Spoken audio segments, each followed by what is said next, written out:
This is Louis Santos, the Business Development Director at WeAwake Technologies. So for today's WeAwake session, and for the next few weeks to come, we have invited guest speakers uh, to lead the WeAwake session. So for today, we have Jonathan Robinson. He's a psychotherapist and a best-selling author of many books, and he's also a dear friend to us here at WeAwake Technologies. He has developed and created uh, two of our products. Is that right, Jonathan? Two of our That's products, right. right? Shortcuts to Awakening and the Near Death Experience. So today, Jonathan will be leading us to a meditation session, speak to us about today's track that we're going to use, which is a track from the Near Death Meditation Experience. So, Jonathan, hi. Hi, good to see you. We have an international crew here and hopefully people from all over the world. If you've listened to the near-death meditation experience, you know that it's rather intense. I developed this as a corporate speaker to try to give people a very powerful experience in a short period of time. And I was surprised that maybe 5 or 10% of the people I've done it with actually have a complete near-death experience. And so be aware that that could happen. Uh, this was based on a near-death experience I had when I was in my early 30s. And it was such a valuable experience that I wrote about. Eventually ended up on Oprah with a bunch of people who had had near-death experiences. And we found out that our experiences were very similar, that they went through a certain process, and that at the end of that process, we all felt like we were better human beings. And research has shown this to be true, that people at Stanford and Harvard has shown that the single most transformative positive experience a person can have in their life is what's called a positive near-death experience. It not that I recommend going over a cliff and hoping for the best. That's why I made this, was that you don't want to actually go through that experience because you could die. But this is a safe way of doing it, that you get some of the positive psychological benefits without the risk. And the psychological benefits included things like people were kinder, they had more appreciation for life, they were more loving, they were more compassionate, all these different things from having gone through this experience. So when listening to this, it's important that you separate yourself from all distractions, meaning turn off your phone, try to get kids or dogs or whatever to be in a separate room if possible. It's always best to listen to iWake tracks with headphones, of course. And you kind of get out of it what you put into it. The one thing I will say is that when I did it live, there was a little bit of preparation, meaning, I talked about it, I tried to get the whole room ready. And imagine that you're ready to have something that can really take you deep. In at least American culture where I'm from, people don't talk about death a lot. And of course, our hiding and denying it does not make it go away.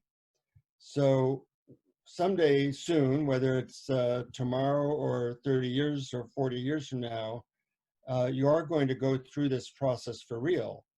And it's good to have a little bit of a practice session. How do you want to be when you know that your life in this form is over, and what impact will that have on you? So not only can this lead to psychological benefits and insights, which it often does, think of it as a little bit of a practice session for letting go. Because although we might think that we have X amount of years of life left, we actually never know. And a lot of people who go through this experience end up feeling more grateful for the life that they do have. And in this time of coronavirus pandemic, you actually do not know whether you or some people that you know might not be around in a year. I had a dear friend get the virus 3 months ago. She was in her 40s. She is no longer here. And that's just the reality of the world we live in. So hopefully by facing our limited time on Earth, you get insights, clarity, and hopefully even more appreciation for the life that you do have. So with that, be sure to clear yourself of all distractions. And on the other side of the meditation, I'll be talking a little bit more about how to make use of the insights and the experience that you did have and how to take that into your daily life. So with that, I think we'll cue up the meditation.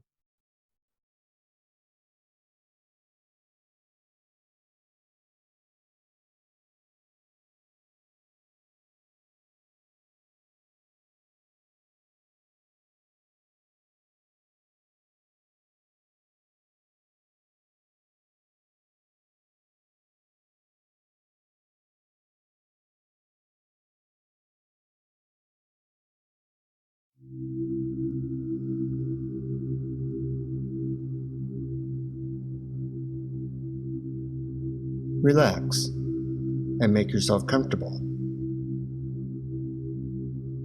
Today I'm going to guide you to meditate on a subject we tend to avoid, our own death.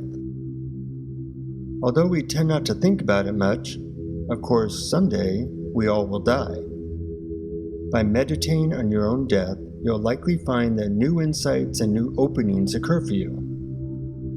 So today, I'll guide you on a journey in which you imagine that today is your last day on Earth. You are about to take a deep journey into unknown territory. Although you may think that you have many years ahead of you, the time of our death is an open question. Over 3,000 people will die from car accidents today, somewhere in the world, and thousands more will die suddenly and unexpectedly. Death can truly happen at any time. For the sake of this guided journey, imagine you are given foreknowledge that you have only 8 minutes left to live. 8 minutes to prepare, 8 minutes to say some goodbyes, 8 minutes to think about how you lived your life during your brief time on Earth. Many people who are near death say they end up reviewing their life as they face their mortality. So let's begin this journey by thinking about what you're most proud of as you look over the course of your life. When were the moments when you felt really good about what you were doing or had done? It could be little moments of love or great feats of accomplishment. What shows up for you as moments you were most proud of?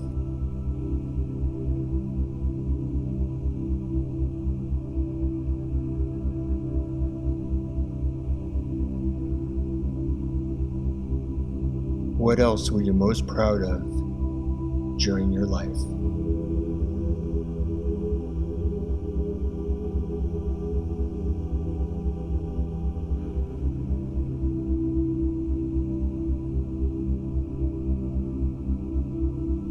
Now with 7 minutes left, let's consider what are some of your regrets. What do you wish you had done but never got to do?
Welcome back, my friends, to planet Earth.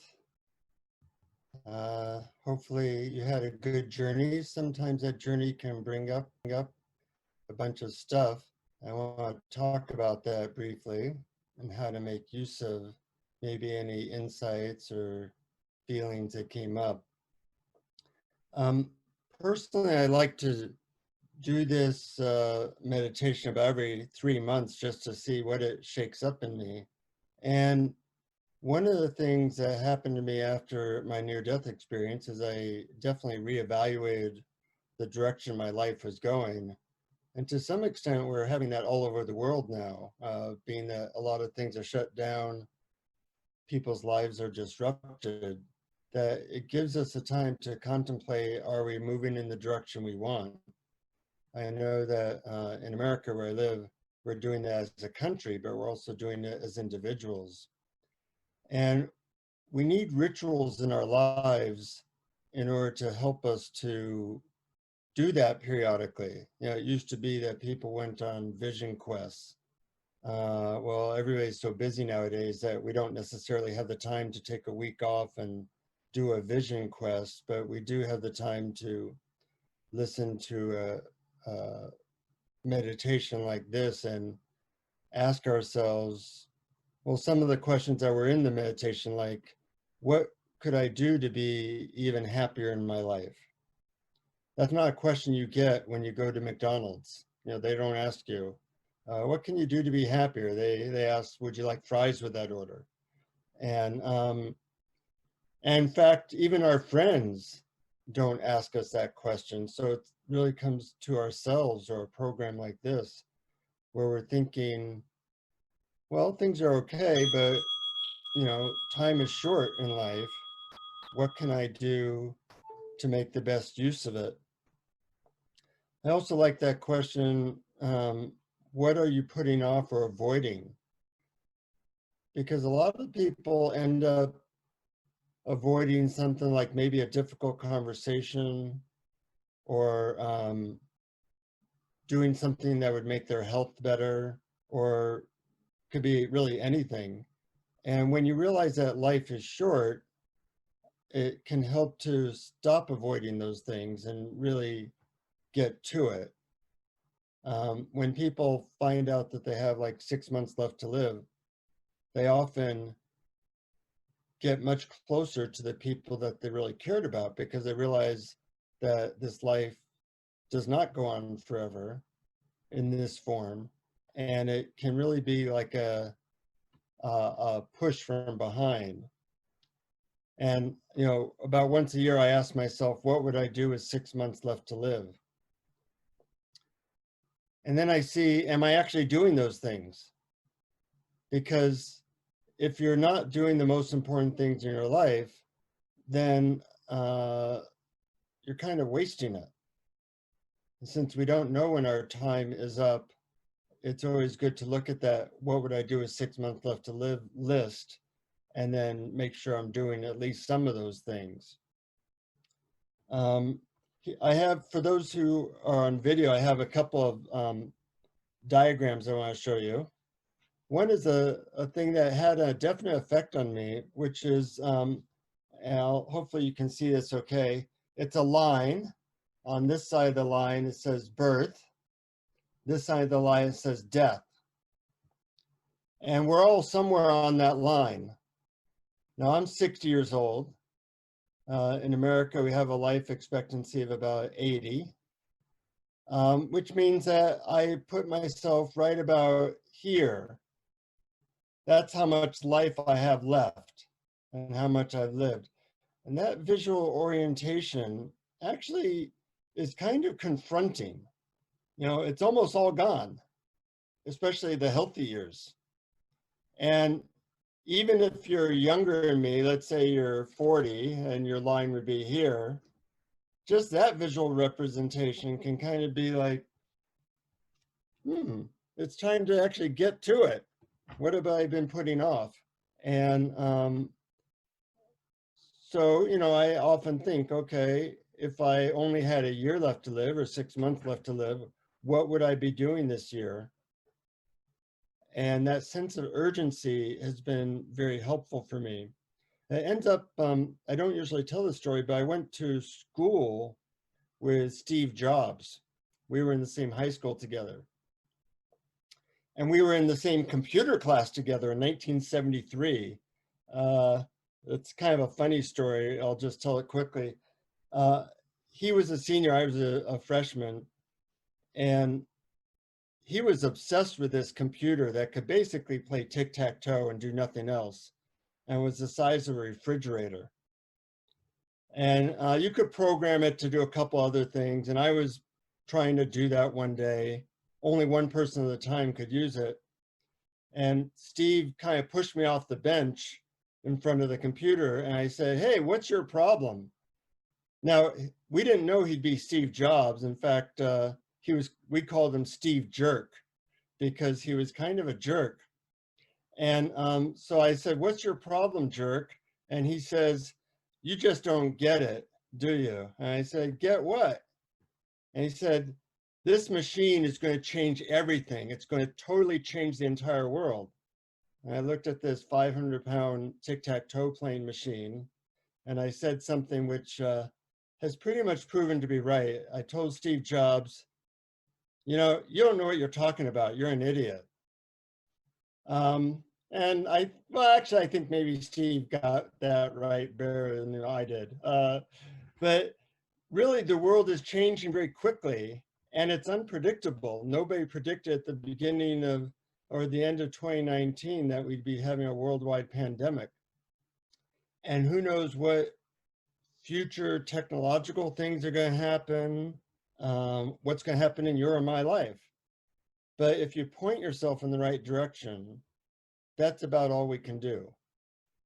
And hopefully in something like this, we're pointed in the direction of where does more love, where does more happiness reside? I have one more visual prop for you.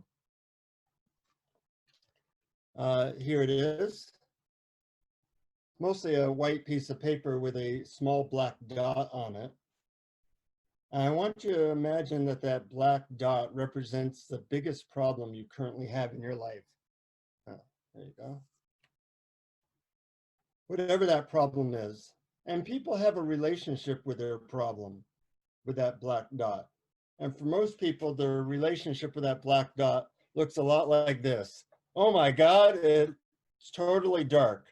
All I can see is blackness. It looks bleak, it's hopeless, there's no light at all. There's nothing but darkness here. But when you move that black dot away from your eyeball, which is where a lot of people place their problems, right on their eyeball, you can see that it's just a small black dot on a big white piece of paper. And this gets us to the idea of how do you gain perspective in daily life? Because the news media, sometimes our own mind, our friends and family are all talking about that black dot. But the truth is that you and I live better than kings lived 100 years ago. Even if you're poor, you live better than kings lived 100 years ago. You have access to more information. You have access to most likely some form of air conditioning or heating if temperatures get too extreme. You have access to pretty much all the world's information pretty much for free on the internet. So we need perspective that the world is not that bad, that we have a shortened period of time to grab all the gusto we can, and that this is a gift, and the gift will at some point be taken away. So that sense of urgency is really important. In his later years, when I asked Steve Jobs, because we maintained a little bit of contact, how he was able to create so much, he said, I've always felt that for the last 40 years, since he was 17, that I did not have long to live. And in fact, he obviously did not. at one point. But that sense of urgency allowed him to accomplish so much more in a short period of time because he knew that it could be taken away at any time. So I hope that you found some of the insights you got, especially to the questions that I asked at the end. What can I do to be happier? What am I avoiding or putting off? And the last question, if I have it right, is what do I want to make sure I do before I die? And I think in today's world, it's helpful to have these visual reminders where we actually are reminded, oh, I want to make sure I do this. I want to make sure I meditate. I want to make sure I have a great relationship with my kids, whatever it is. And if you're pointed in the right direction, good things will happen. I hope you found the track useful. I hope you use it every now and then to point you back in the right direction, back to a sense of urgency. And that's a great gift that you can give to yourself. So that's what I have to say.